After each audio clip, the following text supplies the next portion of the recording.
Good morning and welcome to All Things Marcellus with me, Attorney Doug Clark of the Clark Law Firm. I want to remind everybody I am here each and every Sunday from 8 to 9 a.m. on these stations to get you, the landowner, valuable information that you need regarding natural gas development here in Pennsylvania.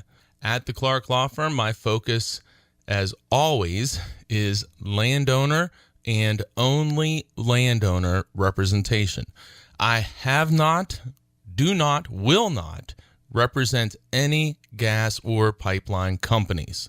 I am dedicated to representing the Pennsylvania landowner and oil and gas right owner.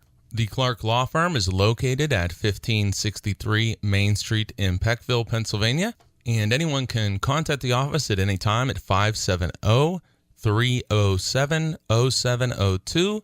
Again, that is 570-307-0702. I represent landowners for such things as gas lease negotiations, gas leases, gas lease reviews, royalty and royalty statement issues and reviews.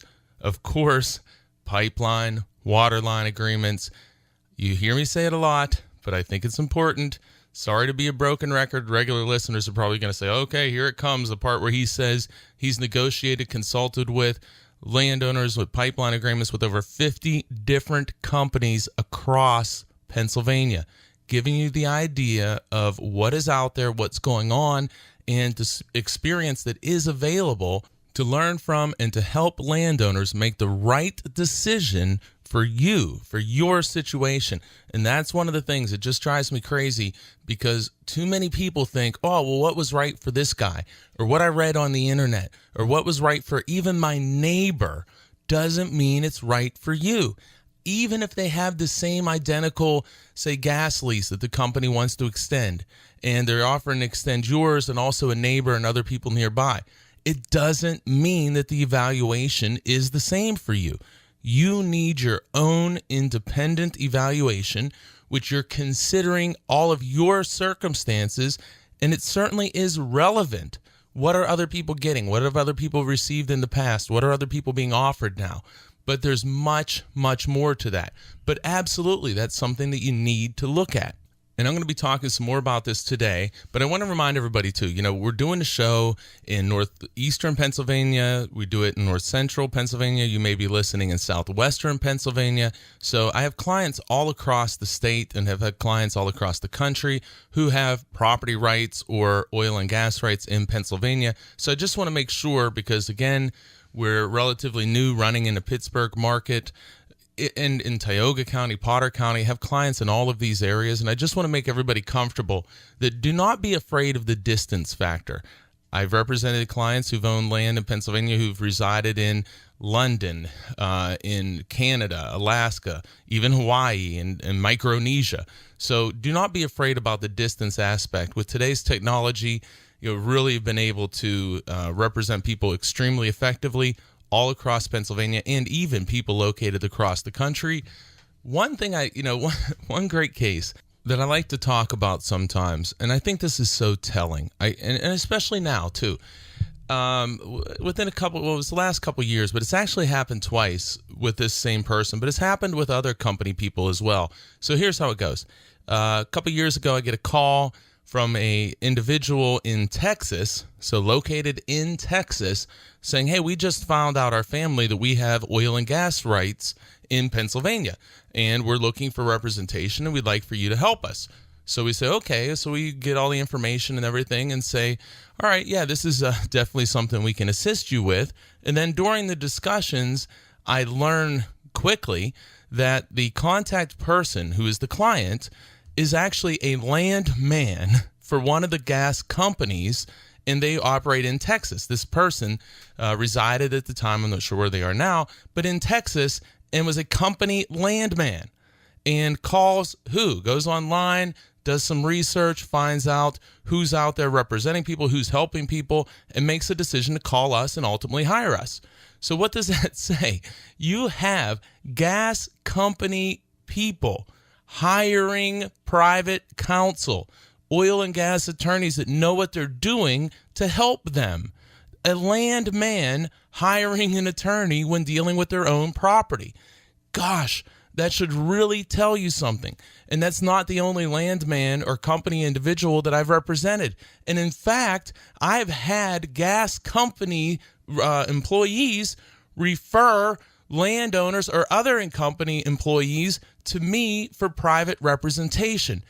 I am not saying that because, oh yeah, I'm so great. I'm not saying that. What I am saying is that gas company, pipeline company employees, landmen who know the industry, who are literally in the industry, are saying, hey, we need to get lawyers to help us with our private property. And who do we want to call? We want to call a lawyer that knows what they're doing. And I think it's safe to infer. That they're looking to hire a lawyer because they know they need somebody working for them, and they don't want to simply trust the landman who they're dealing with, who has approached them. So you got a landman in this case dealing with another landman saying, hey, I'm going to hire Doug Clark in this example because I want to make sure I'm being represented and I know everything I need to know from the landowner's side. Why? Here it is, early, but maybe often. Why do they do that? Why does this Texas landman call me to represent them and their property? Because they know that the Pennsylvania landman, as all landmen, as they themselves, work for the company. Why are you going to trust, believe in, and let guide you an individual who works for the company? Not you, the landowner. When you really think about it, think about all the people in Pennsylvania who are upset, who signed for $25 and 12.5% royalty and full deductions when they were told, oh, you'll never see it go any higher than this. This is amazing. It's this high. This is unbelievable. Now we're dealing with, well, hey, we're giving this lease extension or amendment or modification. We're offering you this. Oh, it's a miracle we're even giving it to you because the gas prices are so low. How many times? We got to stop repeating mistakes. At the beginning, it's certainly understandable. People didn't know. There wasn't information out there. Now there is. And these mistakes, they're not small mistakes. They can be hundreds of thousands of dollar mistakes, literally millions of dollars mistakes, literally are still occurring. Please, we need to stop this.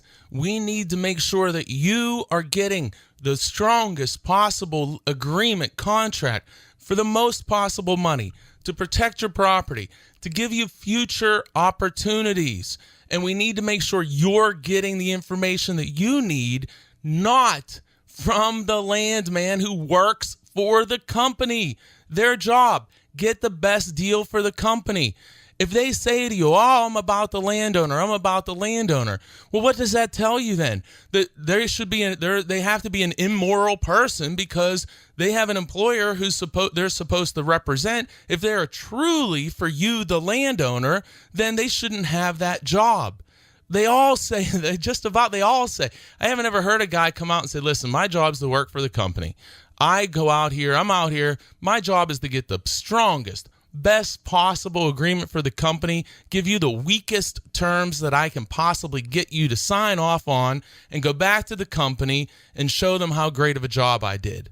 I've yet to see that happen, and I don't think we ever will. You're listening to All Things Marcellus with me, Attorney Doug Clark of the Clark Law Firm, and remember, you can join me every Sunday from 9 to 10 a.m. on this station. So please, whether you call me or call someone else, do not just sign these agreements. It's never as simple as it looks. Okay, for the last several weeks, I've been talking a lot about the gas prices and what the impact is for the landowner, especially with these new offers, whether it be an offer to enter into an oil and gas lease, whether it be an offer to extend or amend your current lease, or whether a company's out there trying to buy your oil and gas rights. You have to understand we're in a unique market. We're in a market where there are decade-low natural gas prices.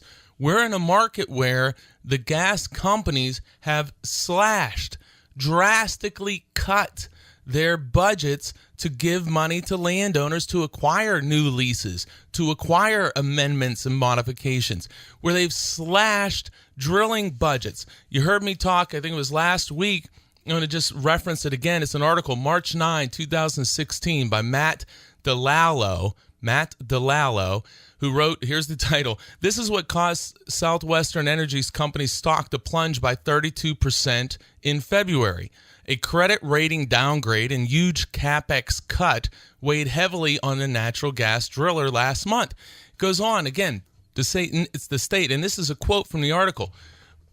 The other major weight on Southwestern Energy last month, and that would have been February, was its guidance for 2016. As a result of its elevated debt levels, the weak commodity prices of the company, so it's low natural gas prices, the company is cutting its CapEx, which is the funds that a company uses to acquire, upgrade assets, to acquire property, buildings, or undertake new projects. So they're cutting their CapEx budget. Now back to the quote. The company is cutting its CapEx spending by a whopping 80% over last year's level. Those aren't my words. They're Matt DeLallo's. In fact, the company isn't planning to spend a dime on drilling new wells this year, after drilling 380 in 2015. The company, in this article, says Southwestern is not planning to spend a dime in drilling new wells this year. So again, what does that mean? Well, you got to think about that. Does that mean they slashed their budgets? 80% slashed their budgets, aren't drilling. Does this sound like a good time for you as a landowner to enter into an agreement? Well, probably not. It's not specific advice for anyone, but probably not. However, and sometimes maybe. And that's where you need to get specific information for you, and you're not going to get that from the landman who works for the company. You're listening to All Things Marcellus with me, Attorney Doug Clark of the Clark Law Firm. I'm here every Sunday from 9 to 10 a.m. You miss any of today's show, you can go back, pagasleaseattorney.com, pipelineattorney.com. We'll have today's show up and available tomorrow morning. Check it out, and many, many, many hours of radio shows, past shows available on the websites, pagasleaseattorney.com and pipelineattorney.com. I'll be right back after this break. Welcome back to All Things Marcellus with me, Attorney Doug Clark of the Clark Law Firm. Again, I am here every Sunday from 9 to 10 a.m. on this station to give you, the landowner, the information that you need regarding natural gas development to get you thinking. Remember, the show is never specific advice for any specific individual, but it's advice for everybody. Think about things. Think about, if you're not calling me, if you're calling, think about calling somebody. You need to get good quality information. People are continuing to just sign things and giving up thousands and sometimes hundreds of thousands or even millions of dollars. And they're simply drinking the Kool-Aid that the landman is coming out to their house and pouring for them. We need to get the landowners informed. So listen to the show. Check out pagasleaseattorney.com. Look, whether you're looking for representation or information, check out pagasleaseattorney.com. Listen to prior radio shows. Get yourself thinking. Call me. Call somebody. But get informed, get good quality information, and know where it's coming from. Know where it's coming from. You can go back to pagasleaseattorney.com, pipelineattorney.com, listen to hours upon hours of shows, search, get your topic, but get thinking. Stop signing and start thinking. We need to stop signing and really start thinking and making sure that we're not signing bad agreements, giving up opportunities, giving up money, giving up protections. We need to stop it. All right, I want to get into, I've been talking about, I give my old dead horse analogy. I'm going to beat this horse a little bit. I promise it's not dead. And I got a new twist for this week to something that came up. I have been preaching. I will continue to preach. I just did a blog that's available at pagasleaseattorney.com about why landowners may not want to sign new agreements or extensions of agreements in today's low gas price market. When companies have slashed their budgets, when they're not drilling, when they're not being active, is this a good time to enter into an agreement? Maybe it is, but maybe it is not. And that's what you need to understand, and that's what you need to find out. And what's happening is, and I'm going to zero in on a specific area, but if you're not in this area, understand these same principles apply to you as well. I'm going to talk about Tioga County. I'm going to talk about I'm going to touch on Shell offering 10-year leases when companies aren't drilling and their budgets are slashed. 10-year lease for 12.5% royalty. Lowest royalty allowed by law. Lowest allowed by law. You need to ask yourself, okay, with this market, with companies slashing budgets, not drilling, there's no money out there, is this the right time for me to enter into, to make a commitment for a 10-year lease at the lowest possible royalty rate? Maybe it is, but again, maybe it isn't. You need to be thinking about these things. What are the tools? What are available? What can landmen use to persuade you to sign? Well, in high gas price markets, they say, oh, you're going to be a millionaire. We're going to drill. You're going to be a millionaire. Here, hurry up and sign. In low gas prices, they say, well, hey, listen, it's a miracle we're even doing any leasing. You better hurry up and sign. We may go away. The company may quit drilling. The stock market is down. Their stock is down. The prices are down. I just can't even believe you have an offer. Then gas prices go up. Oh, well, hey, here, hurry up and sign. You're going to be a millionaire. We're going to get royalties going out here. Everyone's going to be rich. No matter what the market is, there's a dialogue, there's a narrative that they have. And we need to recognize that. And I don't say you don't sign. I represent people who we negotiate and enter into agreements. I represent people sometimes that we consult, we review, and the landowner says, you know what? This agreement isn't right for me. Or, well, it's close. Maybe if I could get 15% instead of 12.5%. Maybe if I could get an agreement that they wouldn't go on the surface of my property, that would make it worthwhile at this level. There's a lot of different things you need to look at. But one thing you need to do is really look at it. You really need to understand that offer. You really need to understand today's market. You really need to assess, well, what is the risk if I don't sign? And you need to assess, well, what am I exposing myself if I do sign? And I promise you that people are missing relevant considerations all the time. And that's what we want you to think about. We want to make sure that you're thinking about everything that you need to think about, and that you're not just listening to the company landman who comes out to get you to sign documents. It's one of these things where, hey, look, sometimes, and who knows, many times the landman's telling you the truth. But many times they're misleading you, and maybe they're not even telling you the truth. But what do you got to do? You got to try to decipher and figure out, well, which is it here? And certainly you do not, in my opinion, my heavens, you do not want to blindly trust the person working for the company, taking their advice on what you should do with your property. It's your property. It's your asset. It's in your family. It's your children. It's your grandchildren. You need to get information for you. I know I'm preaching a lot about it, but I keep seeing it. And companies do not want you to become educated.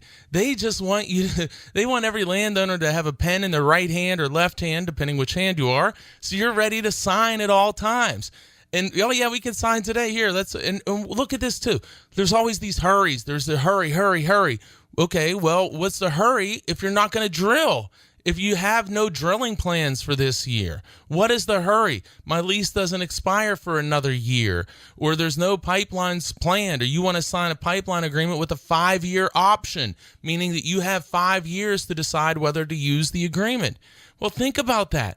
We'll run out to the landowner, get them to sign a lengthy option that we can sit on for years, preach how poor we are, we don't have any money, oh, this is such a bad market, and then we'll wait 3, 4, 5 years, put the pipeline in the ground. Who knows? Then we may be paying double, triple the cost for people who haven't already signed. So let's go out. Let's use low gas prices as a tool to approach landowners to sign bad agreements. Hey, landowner, we want you to do this pipeline agreement. We want to get you royalties. We want to be ready when this market turns around. But because the prices are so bad, we can't give you much money. But it'll be great because you'll be well positioned once there is a turnaround that we can have these pipelines in the ground and get you royalties. Yeah, listen, that may sound good, but there's a lot more to it than that. Why should you sign an agreement where they're going to give you, what, $100, $500, maybe $1,000 if you're lucky, up front? Sometimes you can get more. Certainly we get more a lot of times in negotiations, and I don't want anyone to hang on oh, they're giving me $5,000 up front, so I better hurry up and sign. No. We need to look at everything. Why should you take hardly any money for an option agreement and give the company years to decide whether they're going to exercise the option or use the agreement, and you were tricked or fooled or convinced to sign or persuaded to sign for low compensation because the gas prices are low now? We need to stop doing that. We need to make sure that you're informed and negotiating strong agreements. Just real quick, I use this example often recently because it's true. I had a client who signed the highest per acre bonus that I've ever had in negotiating, representing people with leases and lease negotiations. Literally hundreds upon hundreds and hundreds of leases that I've negotiated, the clients have signed. And this was the highest per acre bonus that I ever represented a landowner that they received. The highest per acre bonus. Look, $6,000 was a high level for a long time. This was more than that, and this was considerably more. And this was in today's gas price market. In today's market, well over $6,000 per acre for a lease. That has to tell you something. Please, that has to tell you something. Clients offered, now again, not specific advice, everywhere is different, but had clients recently offered over $8,000 to purchase gas rights, to purchase the rights. Again, if they're offering that, well, hey, maybe those rights are worth a lot more than that. You got to be aware and understand that the low gas prices are a tool that the companies are using to persuade or convince landowners to sign bad agreements. We need to stop it. You're listening to All Things Marcellus with me, Attorney Doug Clark of the Clark Law Firm. And again, I'm here every single Sunday from 9 to 10 a.m. The show will be up tomorrow. You can go to pagasleaseattorney.com. You miss any of today's show, go to pipelineattorney.com. You can check it out tomorrow. We'll have it up, as well as well over the last years of shows. Again, been doing the show since August 2010. Okay, I'm going to zero back into, we're going to go back into Tioga County, kind of like Google Earth here, if we can. Imagine that in your mind. We're going to zoom into this area for a little bit, and then we'll come back out. So zooming into Tioga County, one of the things that we're seeing now is Southwestern is offering people extensions of existing oil and gas leases. I've said it many, many times. If you're being requested to extend or modify your lease, you better darn well get some assistance. I don't care what you read online or what your neighbor said. You need to get assistance because you need to be looking at things. For example, if the company says, if the landman's threat, well, we'll call it a threat. If he's saying to you, some landowners see it as a threat. We'll say if the landman's saying to you, well, if you don't sign this, we're going to go ahead and drill and you'll be held anyway, and you won't get your $2,500. Well, remember that article, Matt DeLalo's article from March 9, 2006, which says, in fact, the company, being Southwestern, isn't planning to spend a dime on drilling new wells this year after drilling 380 in 2015. So, maybe they're bluffing. Maybe they're not going to drill. And what does that mean? Well, it means that maybe you can get a better agreement in the future. Maybe you can't. But the key is your evaluation of your circumstances. And with the right knowledge, you're going to be able to look at everything and make the right decision for your circumstance. Never specific advice for anybody on the show here, but it's specific advice as far as be thinking about these things. Think about this. If your lease is going to expire and you have a 12.5% royalty, the lowest royalty allowed under Pennsylvania law, 12.5%, lowest allowed under Pennsylvania law, company wants to extend you, offers you $2,500 to extend the lowest lease possible, the lowest royalty possible. And their budget's down. Gas prices are down. They've cut their CapEx spending. They're not drilling. Does this sound like a good time to extend your lease? Well, maybe, but maybe not. And that's a big maybe not, where you need to look at your circumstance. If you have a 15, 16, 17, 18, 20% lease, well, got to look at today's market, got to anticipate what we might see in the future, got to look at geographically, where are you located, what are other leases, are they going to expire around the same time, what else is occurring in your area, and those are all going to be, and many more, relevant factors to consider. So if you have a great existing lease or a very good existing lease that we can comfortably say, hey, look, your chances of you doing better in the future are really small. You're going to be taking a big risk by holding out versus going forward at this time, then maybe this is the appropriate time. Or, hey, look, your lease has the state minimum royalty, the lowest you can ever get. If you get a lease offer in the future, it can't be for less royalty. It just can't be. So the worst thing that can happen if you get an offer in the future, there's gas there, you can maybe assume that you would. If you get an offer in the future, the worst thing you could get would be, we'll give you no bonus and we'll give you 12.5% royalty. That is unbelievably rare. But if you got that type of offer, what's the worst thing that can happen? Well, the worst thing is you lost the $2,500 that they were offering to sign an extension. Well, you have to pay taxes on that and all of those things, but you've extended the worst possible royalty percentage lease for a mere $2,500. Let's say you have 100 acres. Let's say you elected not to sign now. Let's say in 2 and 3 years the prices recover. And again, I don't know, but let's say that this is certainly a possibility. 2 or 3 years the prices recover. What happens then? Maybe they come back, instead of offering $2,500 one-time payment, they offer you $1,000 per acre and 15% royalty. Well, now your bonus would be $100,000 instead of $2,500. $100,000 versus $2,500. Then maybe you get 15% royalty. 15% better than 12.5. Maybe you can get 15% without deductions. If you can, you've just made hundreds and hundreds of thousands of dollars. If you can't, and there's a new lease offer, the worst thing that could happen as far as royalties go, you have the guaranteed minimum royalty of 12.5%. That's what you have now. Now, we got to look at all other terms of your lease. There's many other factors. But again, we got to be thinking about this. All right, I'm way over my time. You're listening to All Things Marcellus with me, Attorney Doug Clark of the Clark Law Firm. I'm here every Sunday from 9 to 10 a.m. I'll be right back after this break.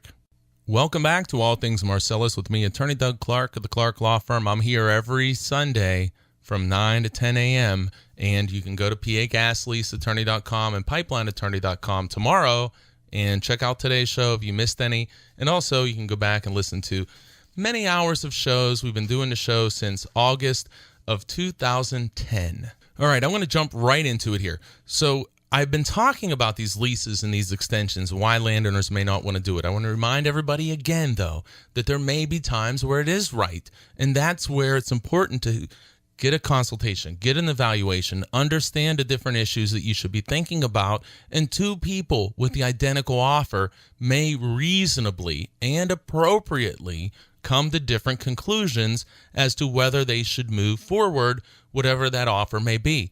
But here's the thing, too. Think about this. I had a guy, he called, and he got, his lease was coming up to expire. The first time that the person leased, he obtained, several thousands, hundreds of thousands of dollars. Decided that, well, okay, I'm just going to go ahead and sign this extension. And then sure enough, they call back and have a change of mind, but it's too late. It's too late. If nothing else, get a review and consultation to think about, to understand what you should be thinking about that you may not have been thinking about. At the worst case scenario, Worst case, and this is unlikely, but the worst case is you may get confirmation that you are thinking about the right things and that the direction you were going to go is the best direction for you, and you can go to bed better and sleep sounder at night knowing that you've had it reviewed, you've had some detailed analysis, you've confirmed what your thoughts are, and you're going to either go ahead and move forward or not. We're talking about, with my office, you're talking about generally an hour or two of time. You send me the documents. We do these by phone calls all the time. Sorry to be commercial, but I'm telling you, my heavens, you really owe it to yourself to do that. The worst thing is you confirm what you thought was correct. The best thing is your eyes are open to a whole bunch of different things that you hadn't been thinking about. And you may change your mind because you realize that it's in your best interest to do so because you weren't thinking about things that maybe you should have been thinking about. Or you say, okay, hey, you know what? I don't like this and I'm willing to let it go by, or I'll give a counter. I'll make a demand, or I'll try to negotiate.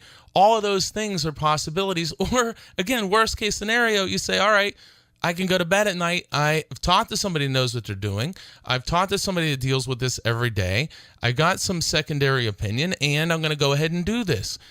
Boy, I tell you, and I'll say it, call me. But if you don't call me, call someone else. Do not just sign these documents. Do not just rely on a company landman. You're listening to All Things Marcellus with me, Attorney Doug Clark of the Clark Law Firm. And remember, you can join me every Sunday from 9 to 10 a.m. on this station. Okay, jumping back here, I want to zoom back in. I keep saying that, but we're going to go in. I just have this, I kind of like this. I have this image in my head of zooming into Tioga County. All right, so we're zooming into Tioga County. Here's the thing that I came across also. I've been talking about, hey, watch these amendments, watch these modifications, watch these extensions, watch new leases when this down gas price market, when companies don't have budgets, when they're not drilling. But here's something else, a new twist that came up just in this past week.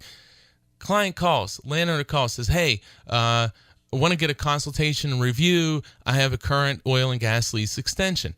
Right away. Great move, landowner. It's going to take probably an hour or two, and we're going to get you some great advice and have a real strong opinion that I have an idea what you're probably going to decide. But it's your decision. I don't make decisions for people. I give them good information, the best that I possibly can, and allow them to make decisions. So in this case, though, I'm pretty confident once they get all the good information, the information that they need from somebody looking out for their interest, that this is going to be pretty clear what this landowner is going to do. But it's always up to them. Always up to them. I have clients do things which I say, I don't think I would do that, but that's their decision. My job, give you the best possible information to allow you to make the best decision for yourself. My clients enter into agreements all the time. We just want to make sure we're getting the best possible agreement.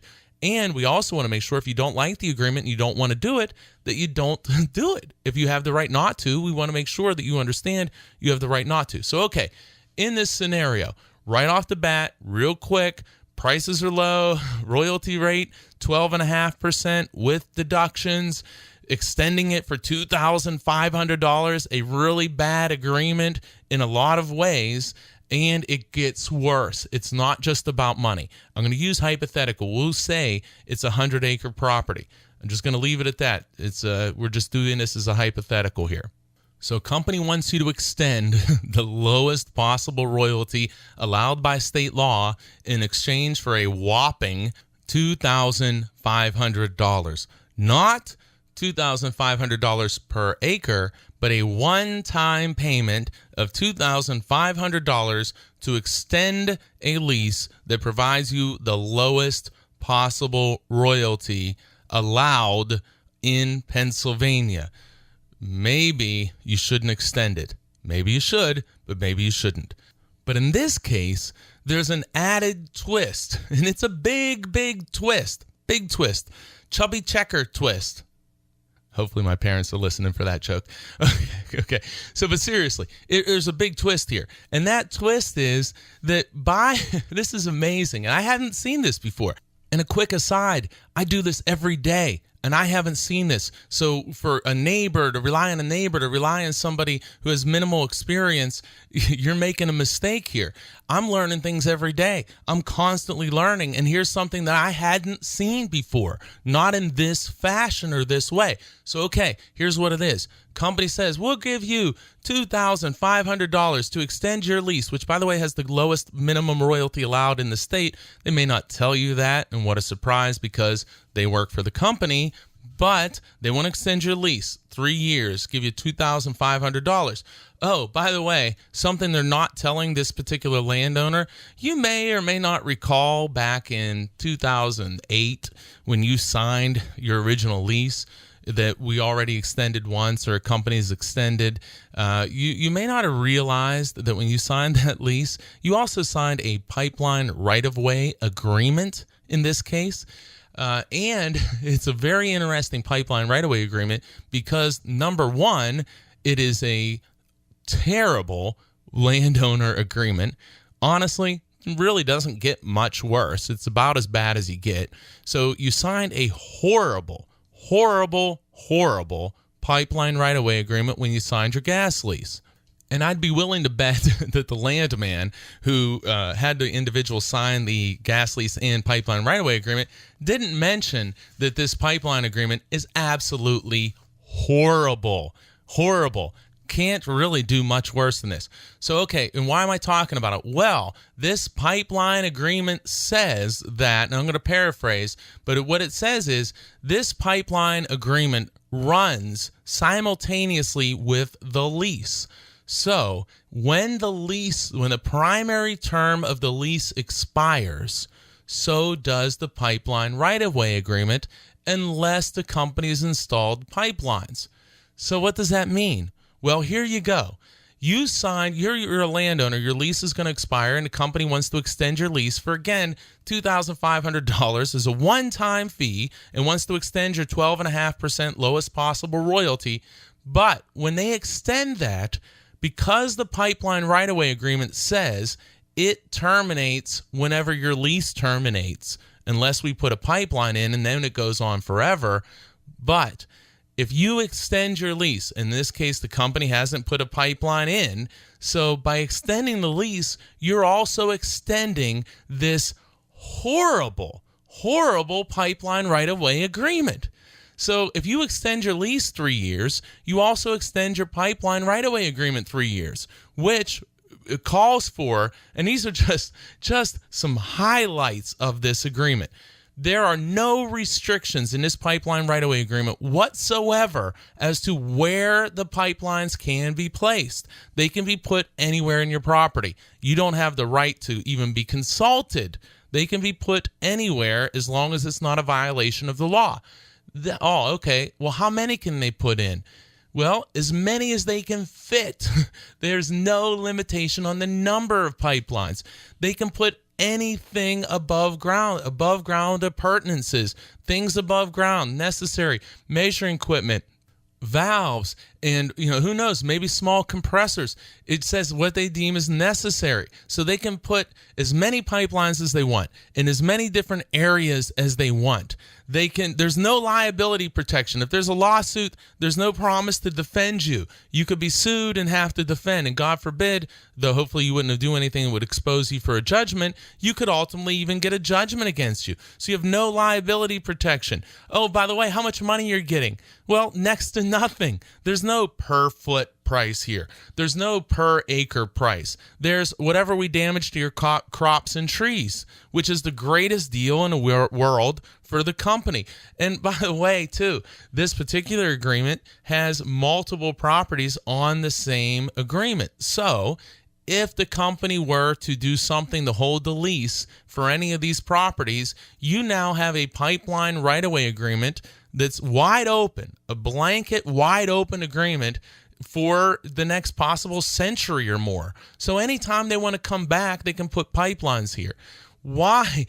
First off, God, I wish I would have talked to these people before they signed this agreement so we could have talked about these things. And many of these things you could have changed routinely, but just by signing it, I don't know how these guys, look, they have a job to do. I wouldn't do the job. They have a job to do, but their job is not to tell you what the problems are, because there are so many problems with this agreement. Now the company landman comes and wants to extend your gas lease, but doesn't mention, oh, by the way, this will simultaneously extend the right-of-way agreement that you signed in 2008, which is one of the worst right-of-way agreements that you could ever sign in this situation. You're listening to All Things Marcellus with me, Attorney Doug Clark of the Clark Law Firm. I'm here every Sunday from 9 to 10 a.m. on this station, and I'm going to be right back after this break. Welcome back to All Things Marcellus with me, Attorney Doug Clark of the Clark Law Firm. I'm here every Sunday from 9 to 10 a.m. to bring you the information that you need regarding natural gas development. Check out PAGasleaseattorney.com. Check out pipelineattorney.com.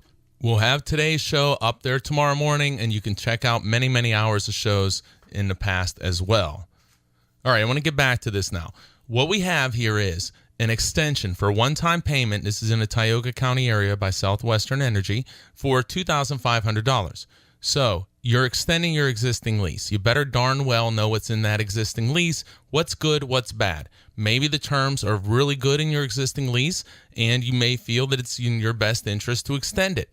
Get advice, get information, make the right decision. You may be correct, but you may be incorrect, and a bad decision could cost you a ton of money.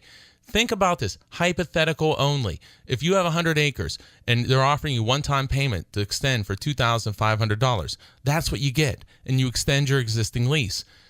If you would decide, okay, I'm going to take a reasonable calculation, not giving you specific advice here, but I'm going to wait a few years because I know companies have slashed their budgets. I know they're not drilling. I'm optimistic about gas being here in the future of gas, so I'm going to wait. Well, maybe fast forward 2, 3, 4 years, maybe instead of $2,500 as a one-time fee, maybe the company is offering $1,000. Well, if you have 100 acres and they're offering you $1,000 per acre, now you got $100,000. So your benefit is $100,000 versus $2,500, and maybe in the future, instead of getting the guaranteed lowest minimum royalty allowed by law, you can negotiate instead of 12.5%. Maybe you can get 15. Maybe you can get more, but let's be conservative. Maybe you can get 15. Maybe you can eliminate deductions being taken from your royalties. Those type of benefits, those can result right off the bat in at least $100,000 and hundreds of thousands of dollars over time. Versus though, maybe your existing lease has 18% royalty, no deductions. Maybe your existing lease has some property protections that you really like, and you're willing to say, okay, I'm going to go ahead and do this now because I think this is in my best interest. Yeah, there may be more money available in the future, maybe not, and I'm pretty pleased with what I have. Then you make that decision. But again, you got to look at your situation. I do these reviews and consults. I'm sorry to go commercial here. And it's not just this. On any matter, review, consult, send me your documents. You're far away. We'll have a phone call. I'm fully prepared. We'll talk about everything and give you guidance. I do these all the time, and they're incredibly valuable to people. And again, the worst thing that you can do, the worst thing that happens from this is, not the worst thing you can do, but the worst thing that happens is that what you thought is confirmed. Generally speaking, though, you're going to learn a lot more, and it's a very valuable part of the process. So again, I'm sorry to get commercial, but I'm seeing people, and it's just killing me. I hate to see people extend terrible leases without understanding what their options are. And if you do understand and you decide, hey, I'm going to extend this lease, that's fine. I have no issue with that at all, and I wish everyone the best. But we want to make sure that you're thinking about the right things and not relying solely on the company landman whose job is very simple. Get your signature on the document. Get your signature on the document. That's what they're there for. They're there to get the best deal possible for their employer, to the person they represent. Your job is to get the best deal possible for you, for your family, for future generations. We need to understand that, recognize, and do the best we can in every situation. So whether it's me, you can call me 570-307-0702 or call somebody else, but we got to get you on this and talking to somebody. You're listening to All Things Marcellus with me, Attorney Doug Clark of the Clark Law Firm. I'm here every Sunday from 9 to 10 a.m. Make sure to join us. So I want to circle back quickly here. Not only in this one case, and I'm giving you this hypothetical case, would the company be seeking for $2,500 as a one-time payment to extend an existing lease for, say, 3 years.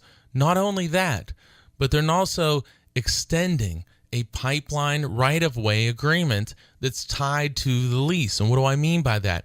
This particular right-of-way agreement says that the expiration date of the agreement is simultaneous. It coincides with the end of the oil and gas lease. And the way it's set up, what that means is that, say you signed a 5-year lease, then also the company, you signed a pipeline right-of-way agreement. That gives the company, in this case, we're talking about 5 years to go ahead and put a pipeline in. But if the lease is extended, so is the pipeline right-of-way agreement. In this case, we have an opportunity, which is more common than what you think, to help a landowner who signed a bad agreement when they were not informed many years ago. What do I mean by that? The landowner signed a pipeline right-of-way agreement, in this case 2008, that was a bad pipeline right-of-way agreement. But your ticket out of this agreement is it can expire. And it's going to expire when your existing lease expires, which, by the way, is coming up very, very soon. So you do nothing, the pipeline right-of-way agreement, which is a terrible agreement, expires. Your gas lease for the lowest possible royalty allowed in Pennsylvania will also expire. So future leases can't be for less royalty percentage. But not only that in this case, not only that, your lease expiring also kills the pipeline right-of-way agreement and kind of corrects, not quite the mistake, however we want to say it, but it corrects or eliminates this really bad agreement that says unlimited pipelines anywhere we want, ingress and egress, possibly building roadways, any above ground facilities, structures that we deem necessary as a company, anywhere on your property. Unlimited, as many lines, as big as we want. Oh, by the way, this agreement doesn't provide any indemnification for liability. Let's pray nobody gets hurt. Also, no tax consequences. They put something, or no coverage for tax consequences. Anything above ground, a roadway, something like that can take a portion of the property out of clean and green, your taxes are going to go up. Also, doesn't address your timber. Do you want to get it stacked? Are you going to get paid separately? How are you going to get paid? It does say you're going to pay you timber damages, but there's a lot more than that. Are they going to pile stuff along the right-of-way? How are they going to reclaim it? There was no negotiations. How much per foot? How much per acre? There's nothing there. And what happened was, and I'm sure I can almost hear the conversation back in 2008 about how everyone's going to be a millionaire and this is so great. We need to get pipelines to market. Here we are, 8 years later, and these agreements are on the verge of expiring. 8 years after the landowner was told they were going to be a millionaire, we need to get pipes to market, or we need pipes to get the gas to market. Well, here we are, and where does it stand? No one's a millionaire here in this case, and the company wants to give you a one-time fee, one-time payment to extend your lease even further. And they're not going to tell you, well, yeah, this is the lowest possible royalty allowed by state law. Oh, yeah, too. And by the way, when you extend this lease, you also extend this pipeline right-of-way agreement. Talking about that again for a minute. I said this is a terrible agreement. It's terrible in every possible way because it allows unlimited lines. It allows them anywhere. It doesn't protect you from liability. It doesn't give you good compensation. It gives you unbelievably low compensation. And the last thing you want to do is extend that agreement. So aside from how bad the lease is in this hypothetical example, the pipeline right-of-way agreement just compounds this and makes this a lot worse. So you got to be looking at this stuff. So a landowner who may have been on the verge of signing, and this is such an easy example, calls, we do this review and say, hey, look, here's the thing. Oh, my heavens, I didn't realize that. I don't want to turn my property into an industrial park. Oh, and by the way, I don't want to do that whenever I already only have the lowest possible royalty allowed in Pennsylvania. So maybe this is an easy decision. I'm going to go ahead and I'm going to bypass this. And the company says, well, maybe we're going to do something and we're going to hold your lease. Well, you know that the word is from the company, they're not spending a dime on drilling new wells this year. So, yeah, that may sound good, but what's the reality? Are you really going to do that? Probably not. Probably not. And that's the key. Information, understanding, looking and thinking about everything. There are often hidden important facts and considerations that you got to be thinking about. And they're not always easy. And there may be something your neighbor never thought of. And it's certainly not something the landman is going to tell you. And here's a news flash. They don't want you to know. We want you to do the best you possibly can. I think about this. I know that in every single case that I'm going to represent my client to the best of my ability with the goal to get that client the most money, the best agreement, and to educate and inform them what does this document mean and what may you reasonably and realistically expect in the future, with the overall goal that you're walking away, whether you move forward and sign or you elect not to sign in a given case, that if you sign, you're signing the best thing that we can do for you, you're fully informed, and you're making the best decision for yourself. In contrast, think about this. What is the goal of the gas and pipeline company landman? I'm going to leave you with that. You're listening to All Things Marcellus with me, Attorney Doug Clark. I'm here every Monday from 9 to 10 a.m. Check out PAGasleaseattorney.com. Check out pipelineattorney.com. Have a great week, everyone.